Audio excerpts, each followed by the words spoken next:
Welcome to What's Next, a Kindred Communications podcast where I sit down with the people making things happen in our region, in business, events, and the community. I'm your host, Reeves Kirtner.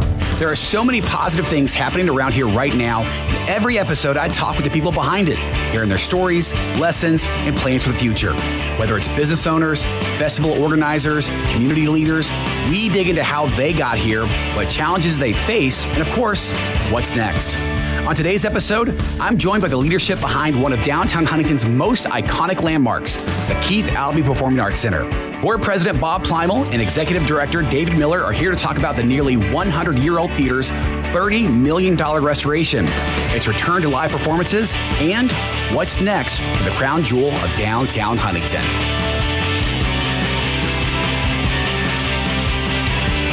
This podcast, it focuses on positive things that are happening in our area right now, and I don't know what is more positive than the Keith-Albee and that story behind that. And David, thank you for being here. Bob, thank you for being here. And I'm going to start with you, Bob. For people that don't know the full story, how close was the Keith-Albee?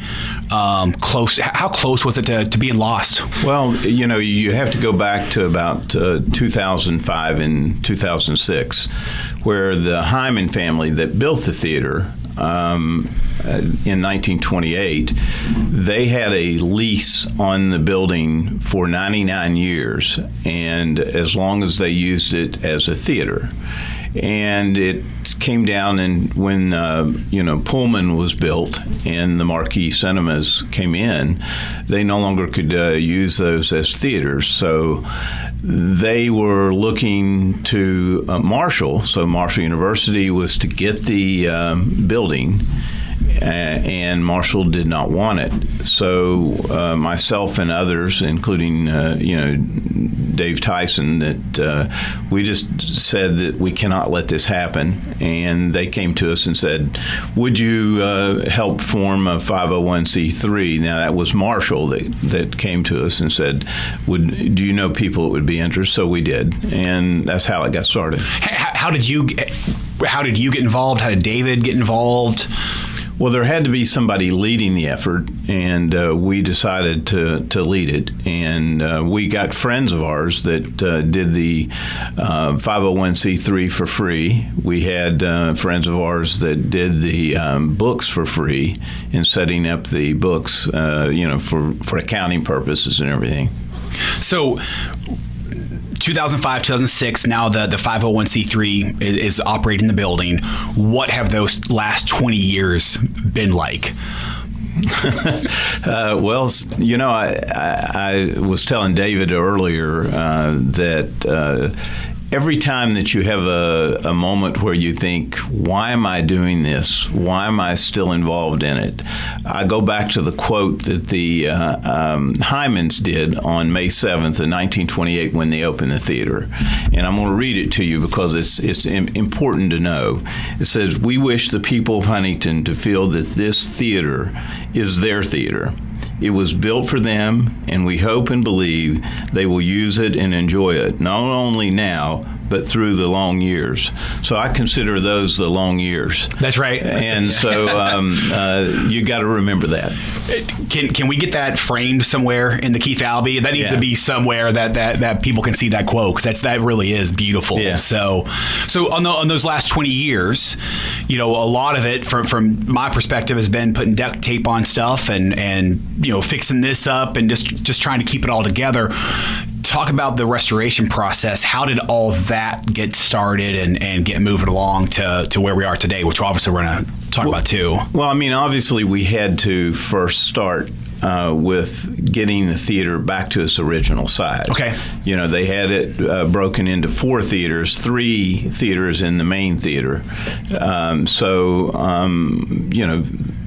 And we made a deal with Marshall to have the We Are Marshall premiere there, and that we would get it ready for that. So we knocked down walls and got the blown-in insulation taken out and all this kind of stuff. So it was a challenge. I mean, it really was a challenge to get everything going. But the community, the same way that you see right now, where the community is rallying around it and really living up to what the Hyman said, that was the same at that time.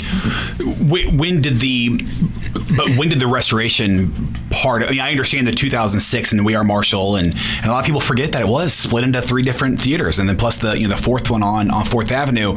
But what year was it when, hey, we're going to close this thing down in December of 2023 and do this massive? It was about 3 or 4 years ago that we started talking about this at the board. Okay. And we had some syndicators come in that will handle this and start talking to the board. And then finally, Becky Craig, who has been one of the original board members, said to me, he said, we can really do this. Okay. You've been saying that, but we could. So it was about 3 or 4 years ago. What made her say we can really do this? Why do you think that? When you started talking about historic tax credits, how those could be looked at, when we talked about what kind of money we could get from the city, from the state, different donors that we were talking to. So that's really when it all started coming together and getting the board to believe it. So when you started having those conversations, Bob, and other board members were having those conversations,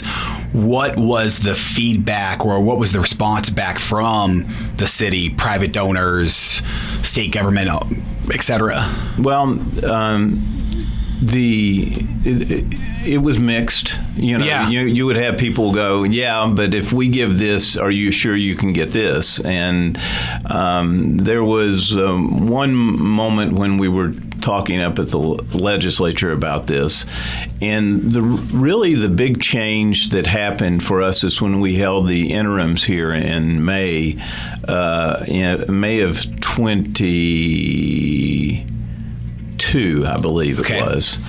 We had the May interims in Huntington, and one of the things we did was had the reception at the Keith-Albee, so legislators could actually see it. And I remember Charlie Trump, who's now a Supreme Court justice, came up to me and said, "You sold this, but you did undersell it." And I said, "Charlie, I didn't undersell it. You underbelieved."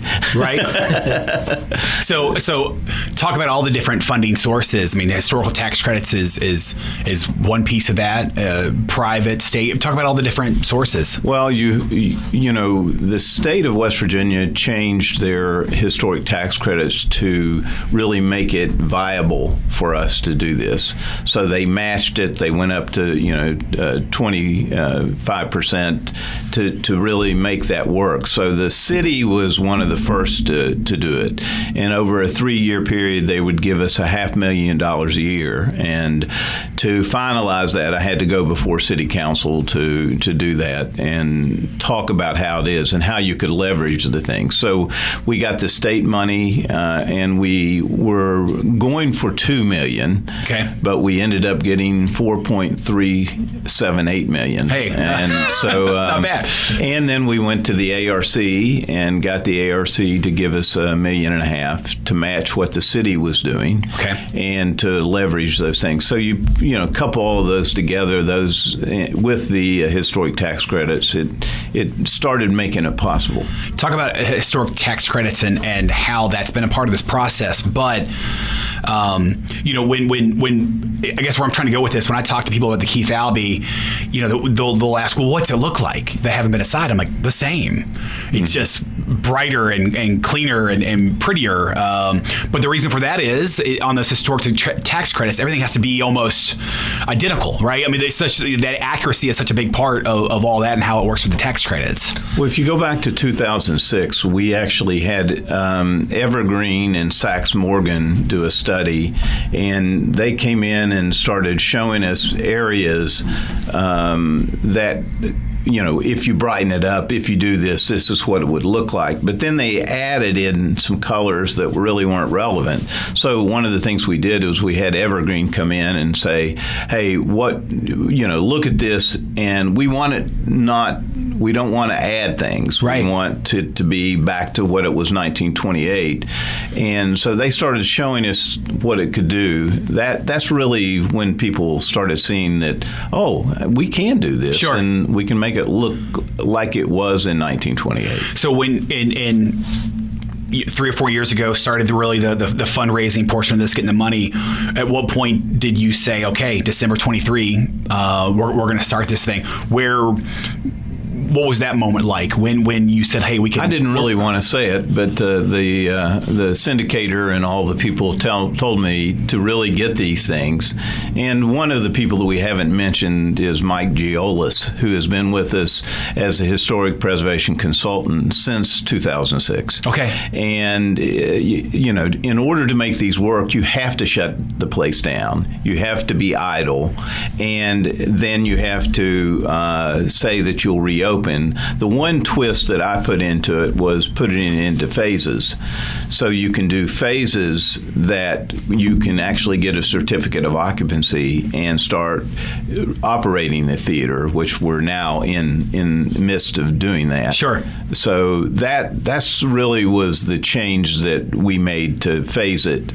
But it was about October that we decided, September, October of that year of 2023, that we said, all right, we're going to shut it down. Let's do it, yeah. And this is what we're going to do. Can you say, if you can't understand, what the total construction cost has been and will be when it's all said and done? Well, I think when you look at the numbers, it's going to probably be close to $30 million if you do everything. Yeah. I know that we are at about $16 million in qualified historic tax credits. Okay, and that's phase one, which has been complete. So now let's talk about that. So what was that restoration process like? What were the day one? We're shutting the building down.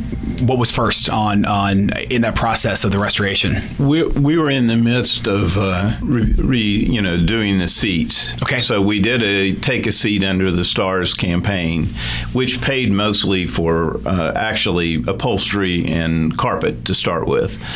And we got some matching money prior to this, and so we were doing the seats. Our goal was, let's finish the seats while we can, okay, and while we have the rhythm of what we're doing.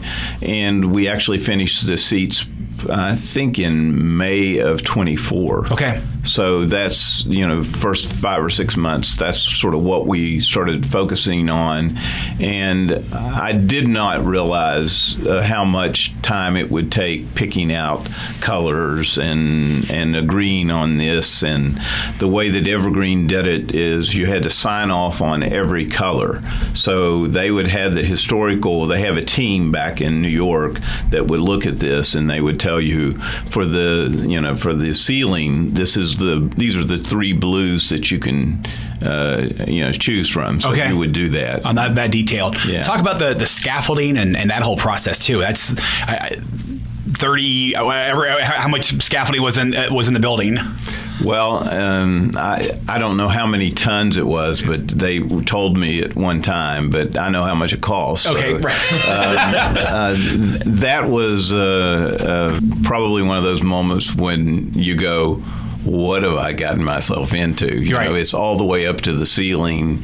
And, when they do the scaffolding, you're watching to make sure that they don't bang it against the wall or this, so that was probably Gary Cooper's, the director of operations. He was really, the building, he was really looking at that and probably was more nervous over that than anything that I've seen. But the scaffolding, that's about $500,000 that you put into that. But if you didn't do that, the beauty of it right now is just unbelievable. So so new reupholstery for all the seats, new carpet, new paint, cleaned up. Talk about everything else that's been involved.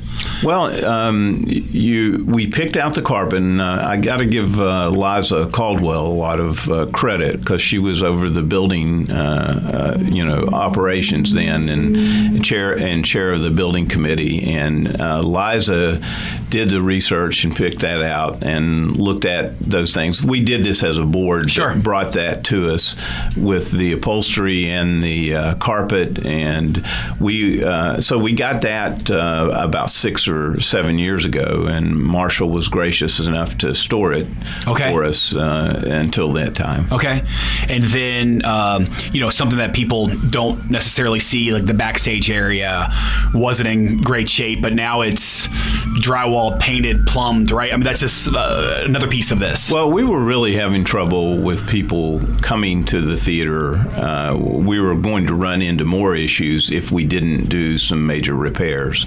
And it was just, and that's really what the board looked at and said, look, we've got to do this, and if you fail, you achieve half, you've really achieved a lot. That's right. That's right. Yeah. I mean, it's the entire thing. If you're going to do it right, or don't do it at all. During the restoration process, Bob, are there any moments that stick out when you would walk in the building after not being there for a day or two or a week or whatever it might have been and gone, wow, look at this. Wow, look at that. Are there any moments like that when you were like, this is coming together? Well, when you're, I did travel some on business, and I'd be gone for a week or so and come back. And I do remember the time that during the summer when Gary had a crew working, and they finished about probably about 25 rows of the seats in this amount of time, and I'm looking at the seats in the balcony and going, they're actually going to do this. Right.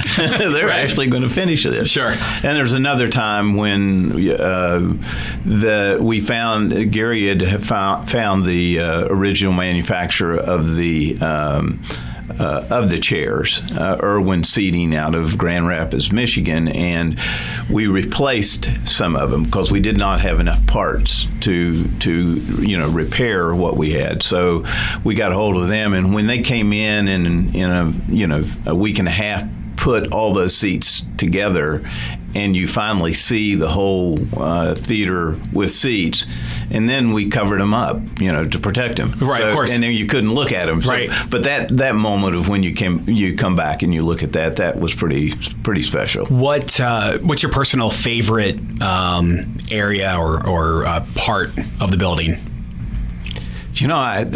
I don't know if I've ever really thought about that, but probably the mezzanine is the one that gets overlooked a lot.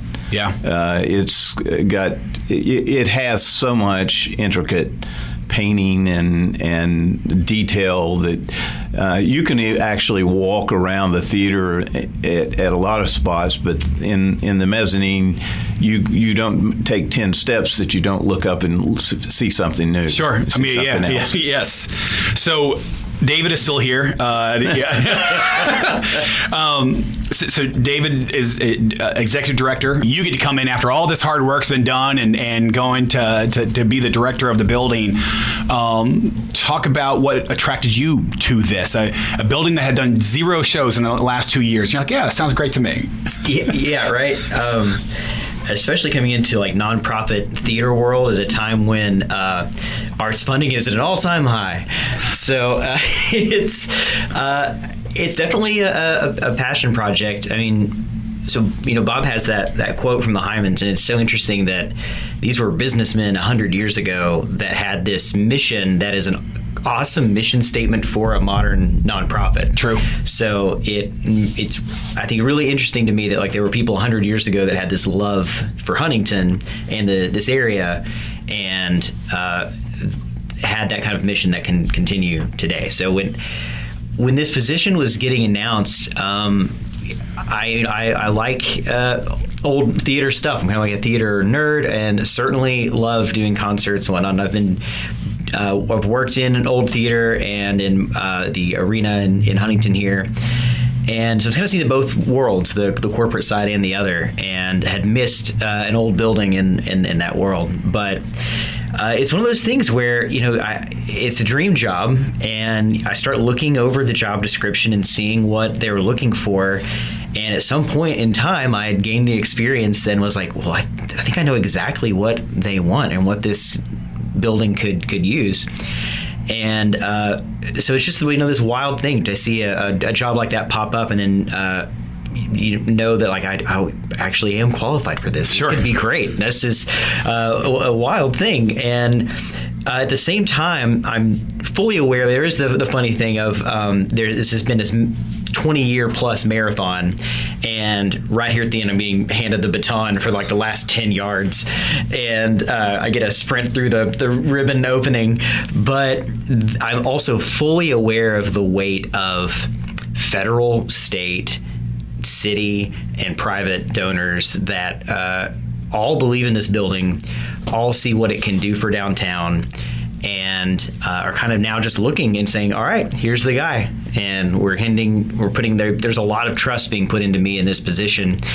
And my way of handling with that is looking back at my board and the community and making that a dialogue and going, hey, I'm aware that this is one position, but you guys have had this vision for a really long time, and it's come together in such a way that I've said this to Bob before and a few other people when I was coming on board, and we were having these discussions of what do you think should happen here to make this place better or run as efficiently as possible.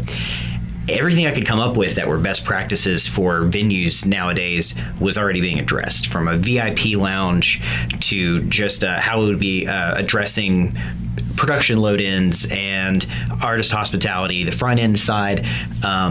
Anything that I could have had as a concern, or hey, have you guys thought about X, Y, and Z? It was already being addressed. And so those conversations came from a board that was also looking around and saying, what are best practices? And so when everyone is truly evaluating everything as what is the best thing for this building and for this nonprofit, it's an easier lift, because it really is, I'm not an island. I can look, and there's been plenty of times that I've called up board members and said, hey, I have this thought, just want to run this by you, here are some options. And so that truly being a team effort and knowing that this is a volunteer board is also tremendous, because they are the community as well. They kind of are representative of the community at large.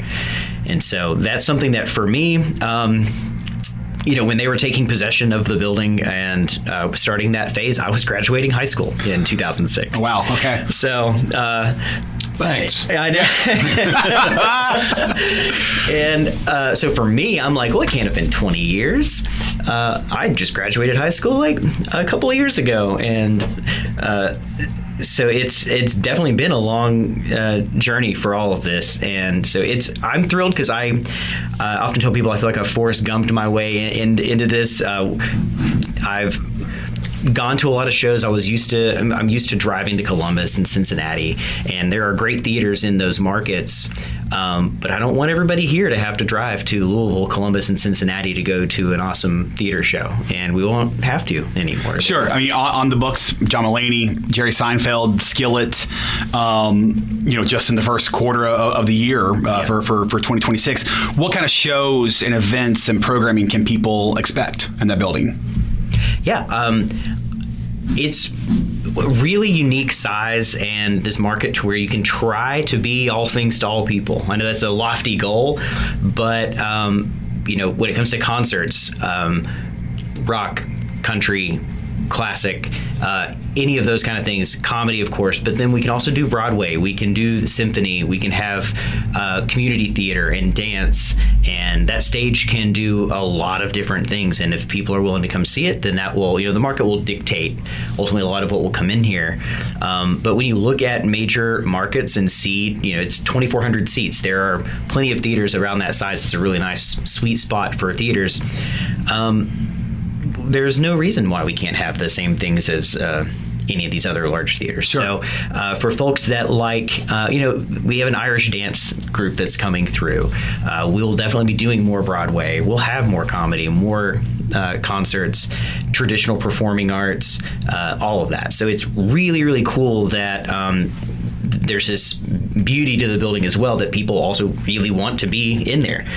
Skillet came about where they were just looking for some cool old buildings, and I got an email that was just like, they're looking for historic buildings, and would you be interested in that? It's like, well, if they're interested in our building, we're not going to tell them no. Sure. So there's this appeal when with a room with this kind of architecture and this art to it that artists of all shapes and sizes and genres want to be there. Well, I was going to ask you, what would have been when you're reaching out to promoters, what have those conversations been like? Are they familiar with the building? Are you having to educate them on the building? What's that process been like? Yeah, it's kind of been almost two extremes. Not a ton, but there have been some that had been here in the past and knew that there were things in the backstage that needed to be addressed. And so they're cautiously optimistic, but they're also saying like, hey, I've been there before. What's the plumbing like now? And I love when I can have conversations like that, because I can enthusiastically go into, here's everything that's been put into this, sure, and here's what's new. And so for folks that were familiar with the building, whether they'd had what kind of experience they had, knowing that we've had this restoration, they're really excited, because they all say that they believe in this market and that building and what it can do. Sure. And for folks that are new to it, they will want to have a call and they'll go, so you're telling me that a 100-year-old 2,400 seat theater that's like still fully intact just popped up overnight? And I'm like, well, it's definitely not been overnight. Yeah, and sure, there's some folks that can tell you that. And I'm like, but yes, this is here. So for folks that this is new to them, they're thrilled, because there is, the reason people have been having to drive 2 and 3 hours in any direction to a theater this size is because they don't exist. So for us to come online offers a really unique opportunity from an industry perspective to where someone can now get from Louisville to Pittsburgh and have somewhere in between without making the long haul. Right. Or, we're this interesting intersection. Our market is known for how drivable it is to a lot of major places. But if you are in one of those places trying to get somewhere else, we're just crossroads. And so that means that there's a lot of show opportunity that comes from that. So part of what I've been doing in my last couple of months here has just been picking up the phone, cold calling people, or people that I already had relationships with that have been excited that there's this new building. But there's a lot of eyes on Huntington right now and what this market can do. Talk about touring acts and community events and local arts. Where is their role in all this? Can we, will Huntington Regional Theater companies and so forth, people like that be involved in the building? How does all that play into it? Yeah. I don't think we would be living our mission if the barrier for entry for a local group to get in was too high. So the idea is to do as much national act programming as we can and do that responsibly, so in a way that the money made from that helps subsidize our local and regional programming. So we have special rates that are for local nonprofits to be in the building, and because that's how you keep growing it. We don't want the stage to be just this thing that people come and they see stars on. We want there to be ownership of that. And so there is definitely this balance of fiscal responsibility while also knowing that we want the community in here. So that comes from a mix of sponsorship. So when companies are looking to sponsor events and programming, you might help sponsor a large concert, but the money that you put toward that concert improve the profit margins so that we can do community theater and dance and orchestra, and everybody has an opportunity to participate in the building and not just attend the building. Sure. Bob, there's been some programming in the building. We've had the My Brother and Me podcast. We've had movies, Melania's, like I said, right around the corner, etc. What does success look like? What are your goals for this first year of being reopened? Well, I've learned some things here with David speaking. So, now that he's done the analogy of Forrest Gump, it's going to be run, David, run. Is that what we're going to say to him when you say, no, run, David? Yeah. So, and the only thing that I really said to him, and now I'm going to add a third thing. I said, I want Bonnie Raitt, I want Jackson Browne, and I want a tribute to Tony Bennett. Okay. Because if you go back to when Tony Bennett sang, he gave the board a charge. when he sang the last song, "Fly Me to the Moon" a cappella, he said, "Look, to the people that are restoring this, paint it up, dress it up, but don't change a thing in the theater. It's got some of the best acoustics I've ever had in performing." That's cool. So that's a challenge, and that's our change. So, if you go back and look at it, we want to support his efforts. He does get the vision. He realizes where we want to go, and we've had enough conversations that the balance, he gets it. It's economic viability and having the community involved. Sure. David, I mean, what do you see success like in the first year? What are your goals for this first year? So I think it's twofold. So from the artist management side, I want kind of the industry at large I just want to be on their radar, for them to have had good experiences, and for I've had some people that already knew the building and knew about the restoration. I'll hear this a few times, and it's really encouraging that they'll say, word's going to get out. Mm-hmm. You're going to have a lot of people that want to be there. And so I hope that is definitely what happens. So from an industry standpoint, I want to be on people's radar, and for them to know that when an artist comes here, they have a good experience and that the market supports the sales for them being here. And then on the community side, I want them to see kind of the heart of what we're doing here. I want them to have noticed that hey, when they reopened, they really are doing a diverse range of things, and that they feel welcome here. So I want people to be proud and to notice that there's been a diverse thing for here, but I want them to not feel like the barrier for entry has been so high. And sure. So I kind of it's twofold there, but I want people in the community to understand our mission and for them to feel like we're fulfilling it. Sure. But this is for both of you. What have the reactions been like when you give tours of the building? It's pretty amazing. People that. There were a lot of doubters. Okay, let's be very honest. There's a lot of people. And it's okay. And that's fine. Yeah. But the ones that are now coming in and saying, you really did it. This is marvelous. I've had people come in that have been in the theater many times to say, it is phenomenal. Yeah. And then I've had people from out of state or out of the country in, and they go, I didn't think anything like this existed in West Virginia, let alone Huntington, so this is phenomenal. And we've really, but, one of the things that I'll have to say that the legislative people that really took an interest to look at it and see it, and people like Brian Abraham that worked for Governor Justice, he saw this and he really took an interest to help us. And those are the kind of things where you see that I remember when I brought Gail Manchin in to look at this, and she knew the theater. Mm-hmm. She had been in it before.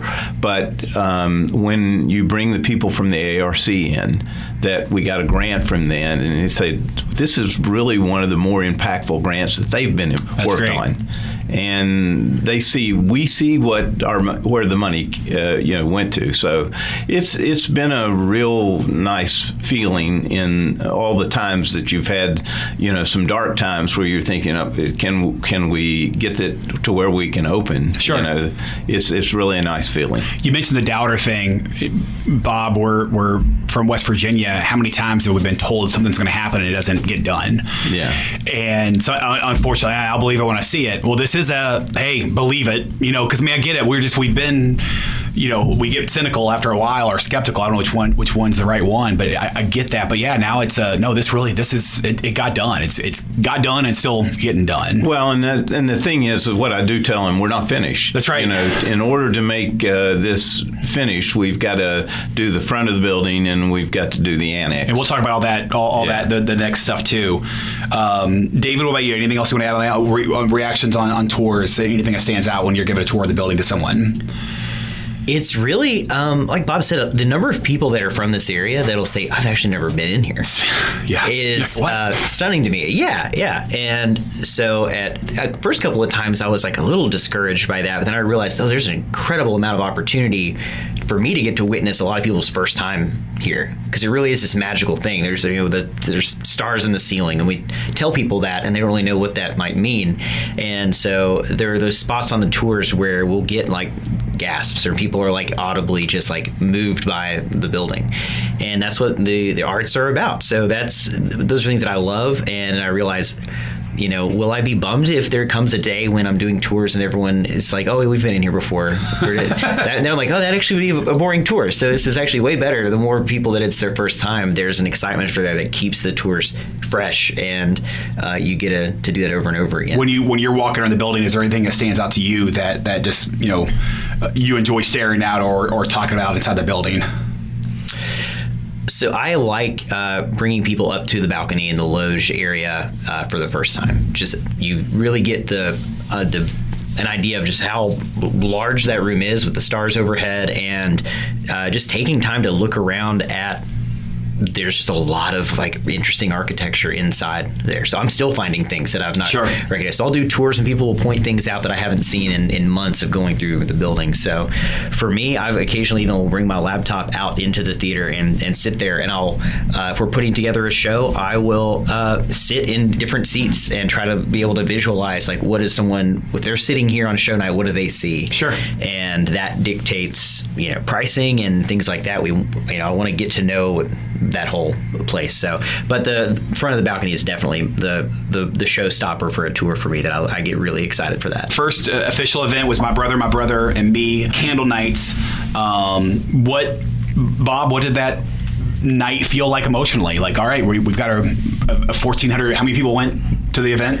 Yeah, it was around 1,200 for that. 1,200 people. I mean, what was that like having that event there? Well, it's sort of the culmination of a lot of hard work and a dream that you have that you'll reopen. Yeah, So, and it kept getting pushed back. Yeah, with the construction. And I think we gave David a challenge, and then we gave him more challenges.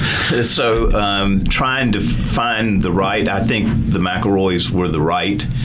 You want somebody from here. You want somebody that appreciates the place, and now we can say they were the first one to open it. That's right. And they knew the building too, so they knew what was going on. So if you had a speed bump, they might be a little bit more understanding of like, hey, by the way, you're a guinea pig for this thing. Just to let you know. So, but I think they like that.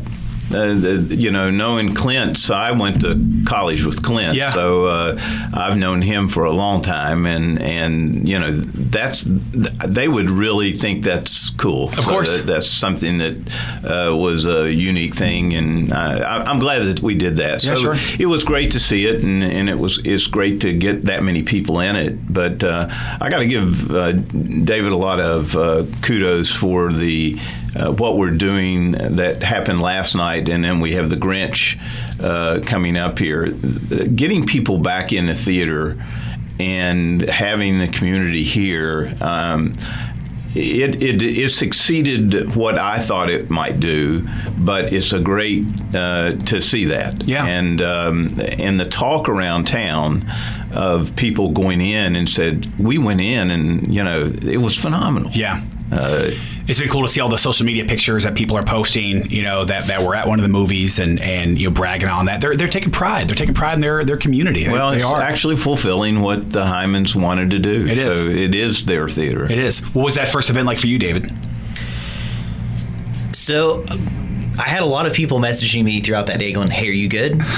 Are you good? And I was like, well, I think I am. Is there something you don't know? But it's... I've done a lot of events. But this was the first time knowing that it's been years. So I have my checklist of you look at the stage and you go, okay, well, it's up to them on how that part goes. I don't have to worry about that.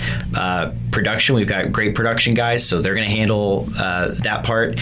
And we had volunteers with the Heart, that is Heart in the Park. They were doing front of house for us and helping out there, and it was tremendous. So knowing that it was really for me, I just got to be a quarterback for the day and make sure that things ran smoothly from that perspective. But I can be kind of a sentimental guy, so I'm a fan of their podcast and a lot of the work that they do. And so for me coming in, there's also a kind of a level of, I guess, my own pride of, all right, what will my first show in this thing be?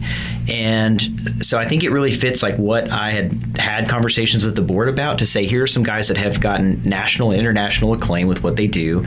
They're really proud of their home area, and they want to bring this back to be live. And so what their vision for that is, and it was a fundraiser for Harmony House. They had a scavenger hunt encouraging people to be out in town.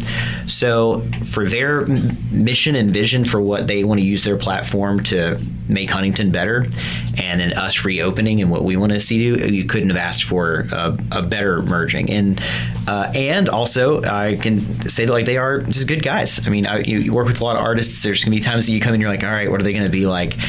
And they're loading in their own set pieces. They're just, these are just some dudes that are pulling up their own box truck and loading up the thing. And so they had their own sweat equity into this. They weren't just showing up with a plugged-in microphone and doing their thing. So it couldn't have asked for a better blending of missions for an opening night, and I wouldn't change it. That's something you said that we've not really talked about, but you said they are doing a scavenger hunt, encouraging people to go around the community. Bob, do you have any idea what the economic impact of this building can be on Huntington? Has there been any work into that? Actually, we did a economic impact as part of selling the board and people. Sure. So I think we do realize what kind of impact it is. But let me just tell you some of the things that some of the business people were telling me that are on 4th Avenue and 3rd Avenue. And they just said to me, we were hoping this would do what it's done, but with just the little bit of traffic that you've already created, it's created a buzz. Our business has gone up. The restaurants. One of the restaurants owners told me that Seinfeld went on sale, and within an hour he was already booked completely. Love it. Solid. Yeah. For so those are the kind of things that is an economic impact. That's what we want to be. That's the stuff I get excited about. That stuff I just do because and two stories that I can add to that. I went to Village Roaster after going to look at the Christmas trees one day. Took my mom there, took my daughter, and she immediately just goes, "Did y'all go see the Christmas trees?" I mean, she knew where we were, which meant that other people had gone to see the Christmas trees and then came there. I haven't been to Village Roaster in a long time. Now it's a part of my regular habit. True Soul Boutique, same thing. She said, during the Christmas trees, just that specifically. She's like, I've had dozens and dozens of new people come that have never been here before that have gone to see the trees and then walked in here. In Huntington, 25 years ago, 4th Avenue was rocking. 3rd Avenue was a challenge. Pullman Square comes in. Now 3rd Avenue is in pretty strong shape. Now, that part of 4th Avenue by Keith-Albee has been kind of, it needs a pump. And I think this is going to be like that pump for that, because you got the Brad D. Smith stuff, the Innovation District on 4th and Hal Greer. And then now, 4th to 8, you got the Keith-Albee, and then all the things that it's just, I don't know. I feel like it's all kind of coming together a little bit. This is economic development. It is. That's the way we sold the legislature.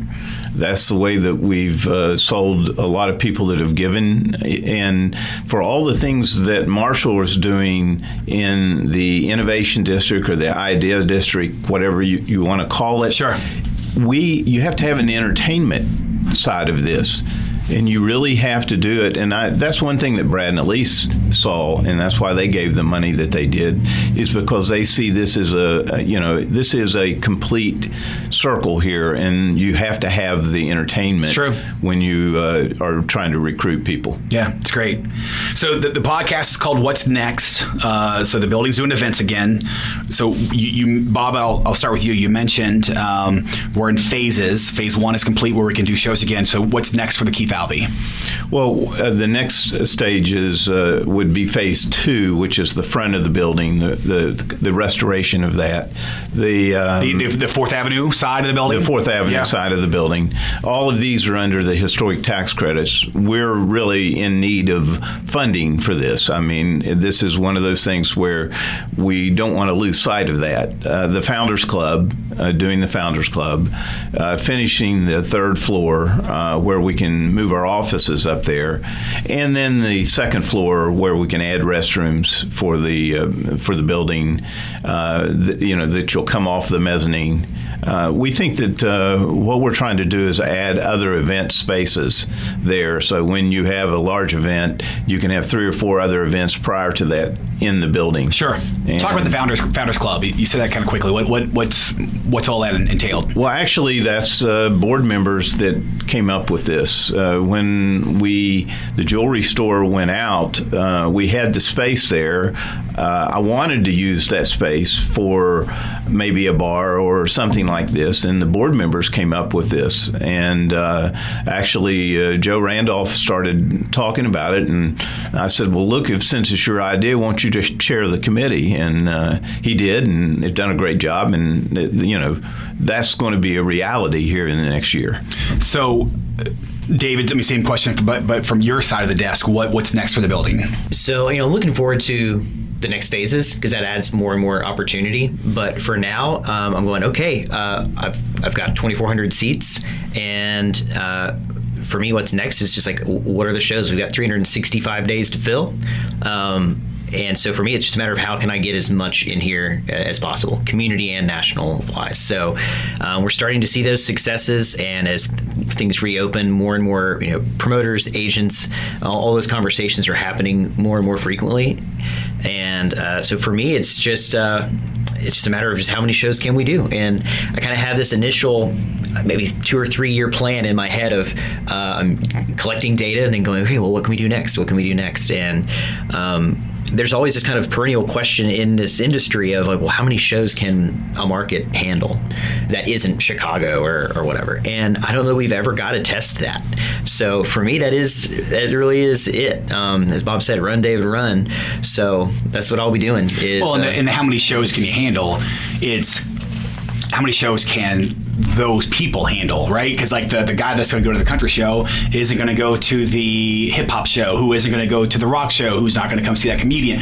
So it's like, there's not a number. I don't think it's an impossible thing to answer, just because there's different people that are going to go to different shows, and we've definitely not found that number out yet here. No, and that's an exciting thing. There's this whole territory of seeing what all can we do. I mean, the shows we have on sale now have been doing well, and it's been a lot of like some repeat people across those, but new people for each one. And so it's a lot of unknown territory, and so we're doing those with best practices and with sustainability in mind. I don't want to just go buy 100 shows just to say we did it. No. So once again, everything being fiscally minded and ready to go, and kind of helping to be a tide for all ships for downtown and economic development, arts appreciation, all of that. Bob, you mentioned funding. Where's that future funding going to come from? Well, it's got to come from the community still. We still have to have the community involved. We've got we're in a very conservative banking area, and we've got to have the banking community really embrace us as well, because as you start seeing this, and we have, we've had some success in doing that, but we've got the third phase that's probably going to be the biggest game changer for us in sustainability, and that would be the load-in dock and the annex. We do have enough of the when you look at it for shows that are coming in, we have enough dressing rooms to take care of this, but we do have to expand that as we start looking at this. But this is really important as we do that. So getting the community members to get do the fundraising, help us fundraise. That's going to be important. Understand. So we'll wrap this up with this. We call this the What's Next Fast Forward, 4 or 5 quick questions. Bob, what was the first show or movie that you remember seeing at the Keith-Albee? I think it was West Side Story when I was a kid. All right, David, what do you got? For me, it was Brian Wilson doing Pet Sounds a few years ago, and it stuck with me, and I have the poster for that show in my office. Bob, you kind of mentioned this, Dream Act. You get to pick one. Who do you want to have headline at Keith-Albee? I can't pick one. It's going to be Jackson Browne and Bonnie Raitt. Okay, that's the double bill for the show. David, what do you got? I think that instead of a concert, my goal is going to be Hamilton. Okay. Yeah. So yeah, I like that. Yeah. I kind of asked this one before, but I'll do it again. A clear answer. When you're given a tour, what is your specific favorite thing that you like to point out or talk about? Well, the dressing rooms, because they were such bad shape. Okay. That people will go in and go, yeah, these are really nice. Yes. Yeah, I love that view from the balcony. Just given the full grand reveal of the room, it's great. Bob, give one word to describe the Keith-Albee today. That is tough. Phenomenal. Dave, what do you got? Iconic. We'll end there. So, Keith-Albee.com for all the shows, opportunities to donate and get involved and finish this thing up. So, thank you all so much for stopping in. Man, great conversation. Appreciate you all. Yeah, thank you. Thank you. And that's our episode. Thanks for listening. What's Next is a Kindred Communications podcast. If you enjoyed this podcast, please like, share, or subscribe, and leave us a 5-star review. We'll be back soon with more stories from the people making things happen in our region. So stay tuned and find out what's next.